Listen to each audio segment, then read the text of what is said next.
طبعا استعدادنا طموح السنة عكس العام، ما كان في إداري، ما كان في شيء. السنة عندنا إداري وعندنا رئاس جهاز زين. وطموحنا السنة المفروض نمشي بخطوة خطوة. الخطوة الأولى نحن نطوف من الدور الأولي نوصل سداسي، الخطوة الثانية الرباعي، عقب الرباعي إن شاء الله نلعب نهائي، إن شاء الله نوصل نهائي. وتخطيط مالنا المفروض انه كان سليم، انه في الدور التنشيطية طلعنا الأول، إن شاء الله هيكون دافع لنا حق الدوري. بالنسبة لاستعداد هذا الموسم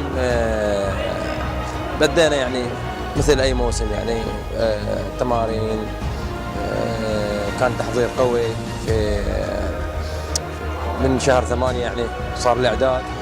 ويمكن طول الفترة اللي صارت قبل الدوري أثرت شوية، صارت فترة مملة شوية عن اللاعبين، بس بعدين الحمد لله جت الدورة التنشيطية ودخلناها بقوة وقدرنا نحقق المركز الأول، وهذا الشيء يعني يحسب إلينا، وإن شاء الله يعني إحنا عندنا طموح إن إحنا نوصل إلى أبعد من كذي، أبعد من الدورة التنشيطية.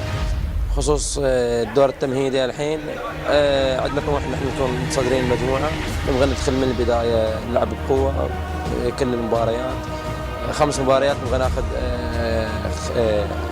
5 انتصارات، ما نبغى نضيع علينا ولا نقطة، وهذا إن شاء الله تكون بداية إلينا، وعندنا طموح عالي هذا الموسم.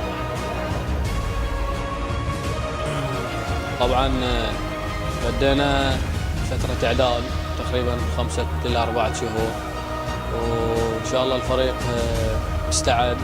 أخذنا بعد لعبنا إلى دورة بطولة دولية هنا في البحرين النادي، وكان مشاركتنا فيها زين واستفدنا منها.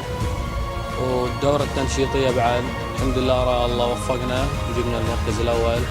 إن شاء الله هذا بداية المطاف لنا حق الدور التمهيدي، الحصول على إن شاء الله الذهب. وكانت في هناك برامج معينة تم إعدادها من قبل إعداد الجهاز الفني، الفريق كرة اليد بقيادة الكابتن أمين جلال، الطاقم المساعد له، إضافة للجهاز الإداري. طبعا بدينا الإعداد بداية 8، حاليا احنا 5 شهور صار لنا بدينا الإعداد. كان في هناك إعداد على مراحل، إعداد البدني وإعداد الفني لما بلشنا الإعداد ما قبل المنافسة. وكانت في هناك عندنا بعض المباريات اللي تم إجراءها خلال هذه الفترة، طبعا مباريات ودية داخلية ومباريات خارجية طبعا، إضافة إلى البطولة الدولية اللي صارت نادي الشباب. وكانت في أهداف معينة حاببنا الجهاز الفني يوصل لها، طبعا وصلنا لها. تم إعداد الفريق إعداد كامل مثل كل الأندية، وإن شاء الله أن نحن نطمح أن نحن نوصل في المرحلة هذه أن نحن نوصل للمربع الذهبي. والطموح الحالي اللي احنا نرسمه كجهاز فني أن نوصل إلى المباراة النهائية، وإن شاء الله نحقق أول لقب دوري إلى نادي الشباب.